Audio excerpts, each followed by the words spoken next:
Hello, my name is Josh Verghese, and I'll be reviewing the Capstone project that I performed over the past 2 terms. The goal of the project was to create a wireless water activity monitoring system.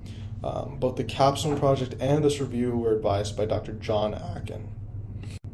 The agenda for today will be to go through the introduction, which will cover the team that I worked with alongside what exactly a capstone project is. The background section will go over what the project applications were, and then the research section will go through what we needed to find before we could go into the methods and testing.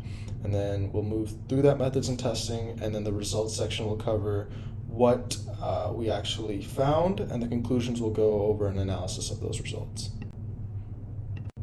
A capstone project is something that most electrical and computer engineering students need to complete. It's a culminating engineering project that allows us to use a lot of the experience we've learned from school and put it into practice in a industry setting. For my team, we had 2 electrical and 2 computer engineering students. I was one of the computer engineering students, and we were advised by Dr. John Akin and sponsored by Dr. David Burnett from PSU's Wireless Environmental Sensing Technology Lab, or the WEST Lab. This is a lab that focuses primarily on wireless communications, low power radio frequency, and environmental sensing systems. My area of focus was being one of the 2 computer engineering students. I had to serve as sort of the bridge between the electrical and software sides of the project. Moving to the background section of the project, it is based on carbon sequestration, which is a method that is used to take in carbon from the environment. And basically there are capsules that are buried underground and filled with biomass. And this biomass is plant matter, food matter, or waste matter. And the capsule is sealed and put underground, but our industry sponsor wanted us to focus on wood for the material because it was more applicable outside of this specific scenario. One way to allow the material to last a little bit longer is by measuring using a metric called water activity, which can help determine if a material will be affected by microorganisms. So a problem we were facing was that the biomass needs to be dry enough so that microorganisms cannot live in this environment, which could decay the wood and lead to a quicker release of carbon. And then on top of that, people maintaining these capsules need to have confidence that there are no leaks, since the capsule needs to remain enclosed the entire time. And finally, the research on water activity of wood is very sparse, so all of this really was new research. Our project goals were to create a device that can measure the water activity of wood based on our project applications.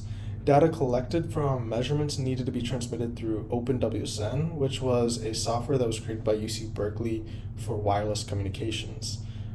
The main focus of it is low power applications, which was really important for our project. Alongside this, water activity data needs to be graphically represented, and the device needs to be affordable in comparison to commercial devices. Most of the devices on the market range from hundreds of dollars to over $10,000, and so this was also another critical part of the project, just getting the price down well below these current offerings on the market. Lastly, the device needed to use a relative humidity sensor and a moisture content sensor, one or multiple, to find the water activity within the wood. Moving to the research section, water activity is a measure of the free water that is available for microbial growth. It basically measures the water that is not bound to a food. After going into a little bit more research, we were able to find the equation that you see here, which relates relative humidity to water activity. And this ERH value is the equilibrium relative humidity, which basically requires us to measure the air in an enclosed environment with the food at the bottom of the enclosure. And when the values stop changing, then you know you've hit equilibrium with the air and the food. So this equilibrium value divided by 100 gives us the water activity, and this was really important for the initial parts of our research. The other main part of our research involved finding humidity sensors. The first sensor that we found was the DHT22, which is a relatively cheap humidity sensor. It was the cheapest of the 3 that we found, and also had the least accuracy and the most sensor drift. So eventually the sensors will not be fully accurate and they'll drift from their expected values or their expected accuracies. And this one had the greatest drift of the three. We mainly intended to have the sensor as a comparison to the others since we had used it in previous classes and labs. The second sensor actually was the most expensive option, but still not far off from the DHT22 price-wise, and it was the ideal option for our project since it connected really well with the network that we were using and seemed to have the highest accuracy readings and lots of low power modes to increase the life of the sensor. So this was another big focus of the sensors. And then the last sensor was the BME 280, and it seemed to be right in the middle of the three regarding accuracy and power management. Moving to the methods and testing section, our test plan revolved around two primary tests. The first was a sensor confirmation test, which we basically placed the sensors in an enclosed environment.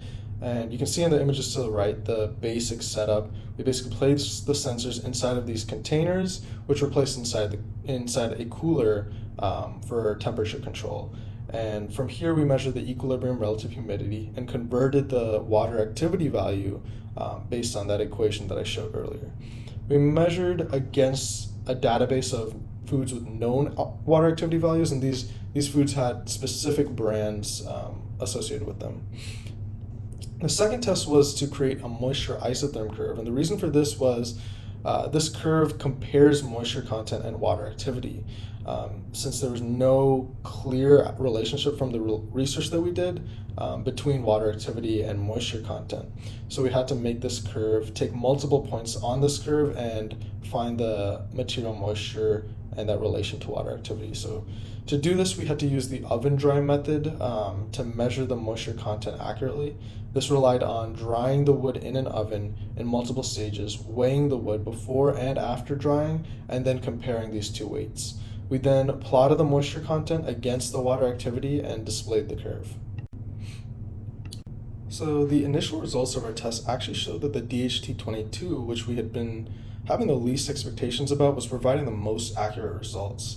However, there were a few factors affecting the SHT45's readings, and the sensor seemed to need a higher food to air ratio, which was something we discovered later in our research. And for some reason, the DHT22 was producing expected results at this lower food to air ratio and unexpected results at this higher ratio. And then measuring the wood in the enclosure similarly to the food actually produced really close results for both of these sensors. You can see that here in these tables where comparing the same exact wood for the SHT45 and DHT22 sensors, we start at 89.97 and then 92.4% relative humidity for the wood, and as you go down that list, it continues to align very closely. And then we see a similar pattern for the other woods, and then at the bottom you can see our moisture isotherm curve, which was comparable to expected results. Finally, the conclusions for our project required us to look at these odd discrepancies that we were seeing at first. Even though the SHT45 was our ideal sensor, it was producing unexpected results at first. And we found that fixing this ratio of food and air was able to take care of that. And a smaller ratio can either take extremely long to reach equilibrium, or it may never reach it at all, which could have been what was causing us some of our unexpected readings. It's still a little bit difficult to explain why the DHT22 wasn't producing these expected results at these higher measurements. But moving forward, some important points are that we believe that we can expect accurate values for water activity data from these cheap sensors when we're measuring wood, despite not having any additional data to go off of.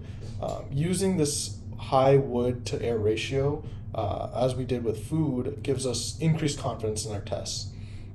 Although future research in this space might include more tests to increase confidence in our setup, alongside just general improvements in sensor technology that can help make these cheap sensors more reliable. Here is my resources that we use in our project and that I use in my paper. And yeah, thank you so much. I'll open up to questions.